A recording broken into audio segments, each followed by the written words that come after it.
Florida, United States. A mother, a price, a little girl. A story that shocked America. When horror hides within the walls of your home, no one is truly safe. This is not just a crime story. It is a journey into the deepest darkness of the human soul. This is Master Crimes, and today I am taking you inside one of the most chilling cases of recent years, the Jessica Woods case. Stay with me until the end, because this story will make you question the very meaning of the word mother. Florida, United States. A land kissed by the sun, famous for its beaches, amusement parks, and palm trees swaying in the wind. But also a land where, beneath the seemingly serene surface, chilling stories are hidden. Stories that make us doubt human nature. Stories that shake the collective conscience and make us ask uncomfortable questions. This is one of those stories. A case that shocked the American public opinion and went around the world. A story so absurd that it seems to have come out of the script of an absurd film. But there is nothing fake, nothing constructed. It is all real. Raw. Disturbing. We are talking about the case of Jessica Woods, a young mother from Florida, arrested on charges of selling her daughter for just $500. But what can push a mother to commit such an inhuman act? What are the dynamics that led to this tragedy? Who is Jessica Woods? What is her past? And, above all, what really happened to that little girl? In this documentary, we will try to reconstruct the facts step by step, analyzing the evidence, listening to the statements, and digging into the mind of a woman who committed one of the most aberrant crimes imaginable, selling her own daughter as if she were an object, a good to be bartered. Jessica Woods.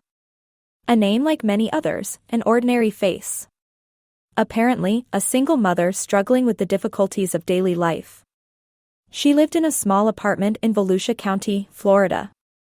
Neighbors described her as a quiet, reserved woman. Nothing suggested what would emerge shortly after.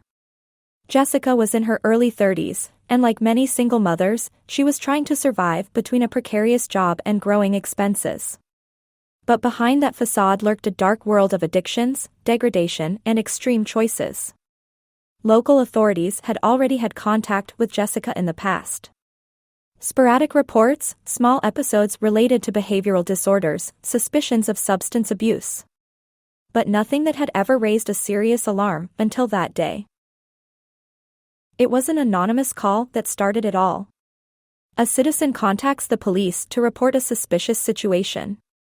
His words are cold, direct, sharp as blades. There is a woman who sold her daughter for $500. You have to investigate. The officers, initially skeptical, decide to investigate anyway. A story like that seems too extreme to be true. But when they start digging, what they find defy imagination. Following the tracks provided by the call, the investigators arrive at a man who candidly admits to having paid Jessica to gain access to the child. His words are horrifying. He says he met her online, on an obscure platform, and that they agreed on the price. $500. A ridiculous amount. Humiliating. A value that is not even given to a used object. And yet, it was the agreed price for the body of a child. The shocked investigators move quickly. An emergency operation is organized to locate Jessica Woods and rescue the little girl. When they arrive at her apartment, the scene is surreal. The little girl is there. Confused. Sporadically fed. But alive. Jessica is arrested on the spot. She doesn't resist. In fact, according to what the agents report, she almost seems relieved. As if that gesture, however monstrous, had been for her an escape from a reality she could no longer handle. During the interrogation, Jessica begins to talk. And what she says is even worse than the initial hypotheses. During the interrogation at the police station, Jessica Woods initially appears tired, disoriented, almost in a state of emotional apathy. But little by little she begins to speak. Her words are cold, detached, as if she were talking about something ordinary, not the aberrant crime she had just committed. She tells investigators that she has lost control of her life. She says she feels trapped, alone, with no possibility of redemption. She talks about financial problems, about a debt she had to pay off, about an offer that came, by chance, on the internet. But as she says those words, she shows neither remorse nor guilt. Just a disturbing emptiness. The agents try to dig deeper. Why did you accept that proposal? Jessica lowers her gaze and whispers, I needed money. No one helped me. I couldn't take it anymore. But the most chilling point comes when she is asked if she understood the gravity of her gesture. Jessica responds, I know it's not normal, but I had no choice. At least this way, my daughter would have had someone to take care of her. A sentence that leaves everyone speechless. As if selling a child to a stranger was a form of assistance. A delusional justification, devoid of logic, but which reveals the depth of the psychological decay into which this woman had sunk. The investigators decide to request a psychiatric evaluation. Jessica's behavior is too ambiguous, too disturbing not to investigate further. The psychologists in charge begin to outline a complex profile, made up of trauma, addictions, and dissociative disorders. Disturbing elements of her past emerge. Jessica had had a difficult childhood, growing up in an unstable family environment, with episodes of abuse and abandonment.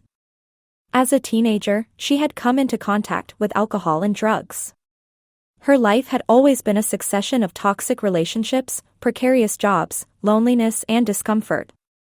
According to the experts, Jessica showed clear signs of borderline personality disorder, associated with serious depressive episodes and a strong tendency to self-destruction.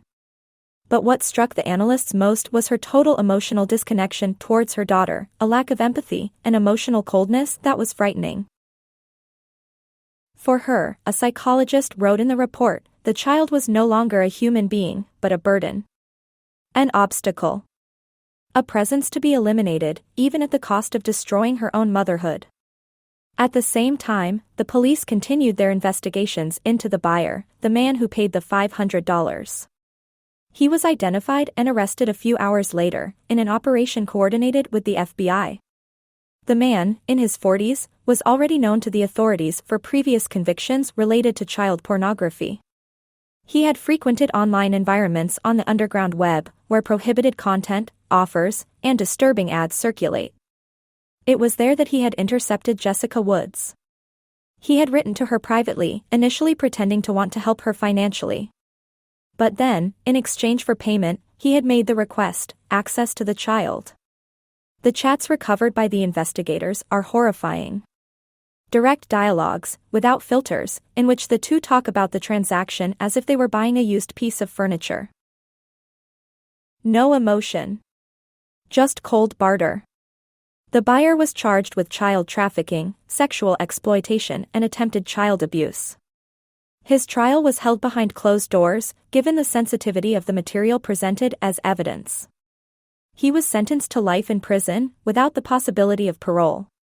After his arrest, the case sparked a wave of controversy over the work of social services. Many wondered how it was possible that such an unstable mother could continue to live undisturbed with a child in the house. Why had no one noticed anything? Why had closer monitoring not been activated? The authorities admitted that some reports had arrived, but they had been archived due to a lack of concrete evidence. A fatal mistake. An institutional failure that, at that moment, risked turning into a tragedy. The child, in the meantime, was entrusted to a foster family and subjected to long psychological therapy.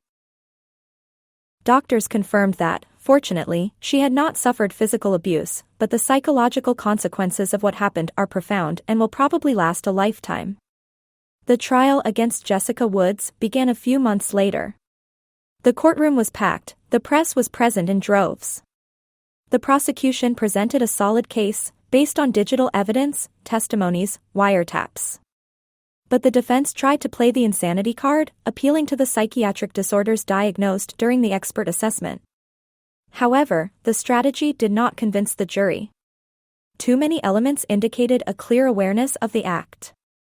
The negotiations with the buyer, the explicit request for money, the ways in which Jessica had hidden everything. It was not a fit of rage. It was a deliberate decision.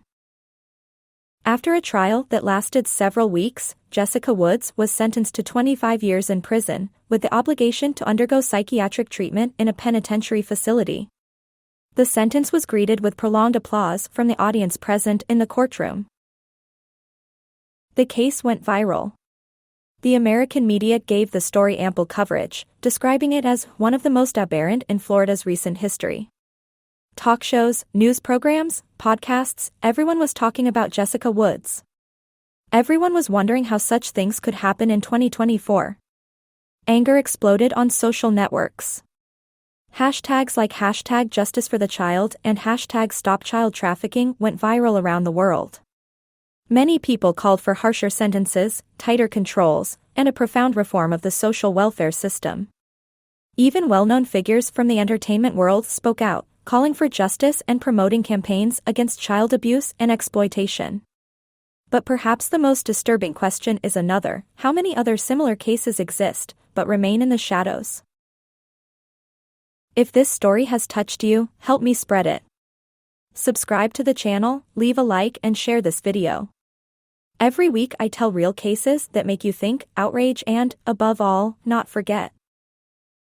Because only by remembering can we prevent the horror from repeating itself. Thank you for staying with me until the end. See you on the next case.